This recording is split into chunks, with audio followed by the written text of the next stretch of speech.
மாப்பிள்ள, நாளைக்கு ஆகஸ்ட் 15, அதுக்கு என்ன பிளான்ஸ் வச்சுருக்க? No plans. இது நோ பிளான்ஸா? ஏய், நாளைக்கு என்ன நாள் மறந்துட்டியாடா?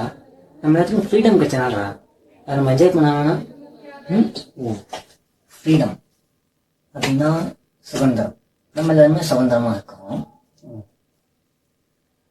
என்னதான் 2 லட்சம் 3 லட்சம் சம்பாதிச்சாலும் அவங்க சாதி இல்லைங்கிற ஒரே காரணத்தினால ஒரு சில நடுவத்தில் வச்சு கொள்றாங்க. ஆனால் அதெல்லாம் நம்ம கேட்க தேவை, ஏன்னா நம்ம தான் ஃப்ரீடம் இருக்கு.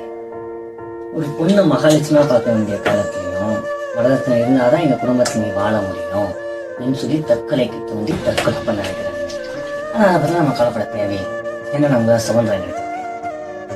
விசாரணைங்கிற பேரில் கூட்டிகிட்டு போய் பண்ணாத தப்பை ஒத்துக்க சொல்லி அடிச்சே கொள்றாங்க. ஆனால் அதை பற்றி நம்ம கவலைப்பட தேவையே, ஏன்னா நம்ம தான் ஃப்ரீடம் இருக்கு. எந்த ஒரு நாள் ராத்திரி ஒரு பொண்ணு உடம்பு நிறைய நகைப்பட்டு ஒரு ஊரை சுற்றுறாலும் அன்னைக்கு தான் நம்ம நாட்டுக்கு சுதந்திரம் மகாத்மா சொன்னாங்க. ஆனால் இன்னைக்கு பட்ட பகல ஒரு சின்ன குழந்தை நடக்கிறது கூட பயமா இருக்கு. இந்த பக்கம் இருந்தாலும் பாலியல் குற்றச்சாட்டு, பாலியல் சிங்கல், 40 வயசு கிழமை 10 வயசு பொண்ணை ரேப் பண்ணுறான், 5 வயசு குழந்தைய ரேப் பண்ணுறான். ஆனால் அதை பற்றிலாம் நம்ம கவலைப்பட தேவையே இல்லை, ஏன்னா நமக்கு தான் ஃப்ரீடம் இருக்குல்ல. சரிங்க, இருங்க, உடனே வீடியோ மேலே தராங்க.